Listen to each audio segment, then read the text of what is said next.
DJ Holy Vogue. Yo. You're locked into Point 5 Creative Studios, where Africa's stories aren't just told, they're produced. News, politics, entertainment, films that move the continent.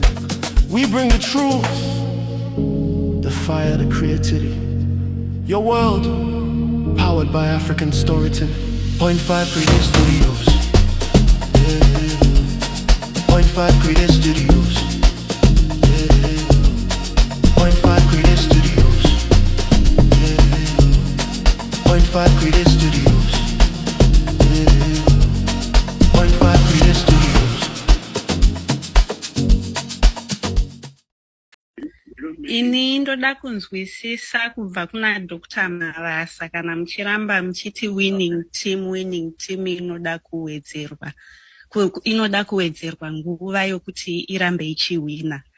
Asi ndoda kunangana nezvinhu zvinoafekta vanhu vakaita seni nemi nekwamakagara ikoko tichidzokera kumusha kwedu tese kwatinobva. Pamuri kuti winning team Dr. Mavaza, muri kureva here timu yashakadza Zimbabwe vachirotora mari dzemaminerals vachiisa muhomwe dzavo? Zimbabwe haisisina kana nzira ndo dzakasiyiwa naSmith kana kumusha kwaPresident kushava nekwamapanzure kwatinobva. Zhira ndo yakatosiyiwa naSmith iyoyo, yokuti kana tikada kunonga yavo yavakaisa seZanu PF vachipo inoinda nekuchachacha iyo ichinda kana kuti inobva paShurigwi yoinda yonobuda nekumhanda mahwe yakadongofa. Saka ndo winning team yamuri kureva here tichitaura reality. Dene yanga iri winning team imi Dr. Mavaza muchitaura makagara kwamakagara ikoko here. Dene yanga iri winning team chaiyo imi nhasi zviri kuitika kunyika dzino dzaTiri mukanzi tosha pack your thin blankets and go back.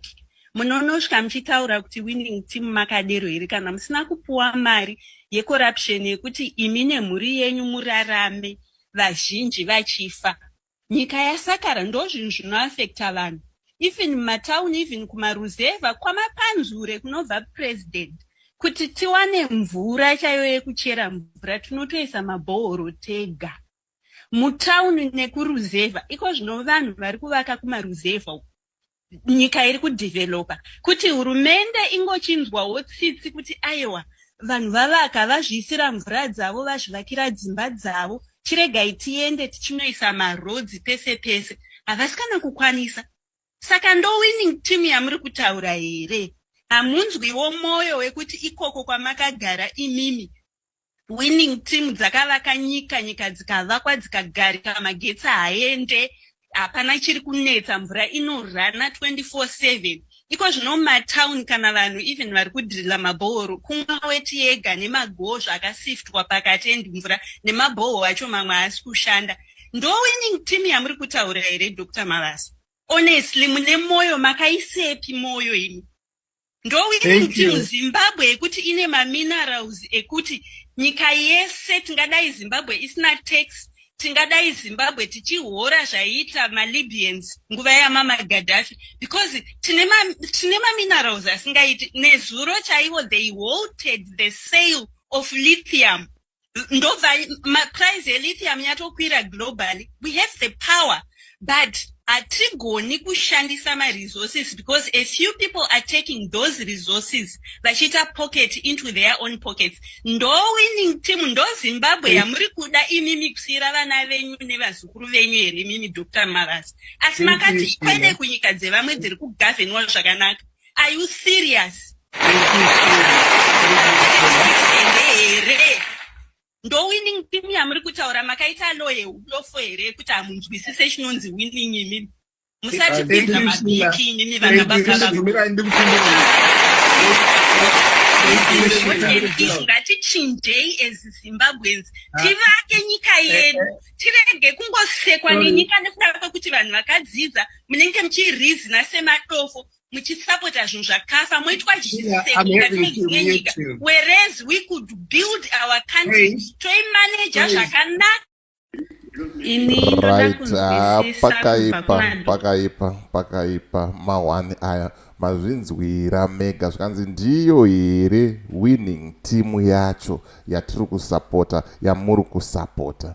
Kana iri winning team, ko kudiaspora muri kutsvagei? Ko kunorapwa kunze kwamuri kuenda kunorapwa uko zvakamira sei? Ko gadzirai kanyika yacho ingonaka mugare muZimbabwe makadaro, morapirwa muZimbabwe makadaro. Ndakambozvitaura nezuro ndikataura kuti critical questions anofanira kunge achibvunzwa muparliament haasi kubvunzwa vanhu vari kupuruzirana, vari kubhabhadzirana, vari kunyengererana simply because anenge akapiwa something, akaisa muhomwe, akapiwa mota, akapiwa piece of land. Kuti azobvunza mibvunzo chaiyo vari kukundikana. But ndo zvakanakira 0.5 Creative Studios iplatform yevanhu. Munhu akaita zvaafila kuti arida kutaura, arida kusheya neruzhinji rweZimbabwe, my number is on the screen, anongouya on this platform otaura zvaari kutaura. Pabvunzwa mubvunzo apa kuti of course muri kuti Zanu PF iri kugona basa, Zanu PF is the winning team, alright, hatisi kuzviramba, but kana iri winning team muri kutsvagei kudiaspora masupporters eZanu PF? Kana iri winning team mukarwara right now, Darabia ari kuJohannesburg ari kutsvaga a proper health system yakanaka yekuti akwanise kubatsirwa arapwe. We have lost so many relatives vakafa simply because chipatara chakataura kuti hatirape munhu kana pasina deposit, kana pasina mari. Munhu haana medical aid, munhu haana chakati. Muzvipatara zvacho zviri kunzi zvehurumende zvinosvika pakushaya pain killer. Pinjisi akafa achiti ndipewo pain izi adzimbwa nemuwiri uchirwadza.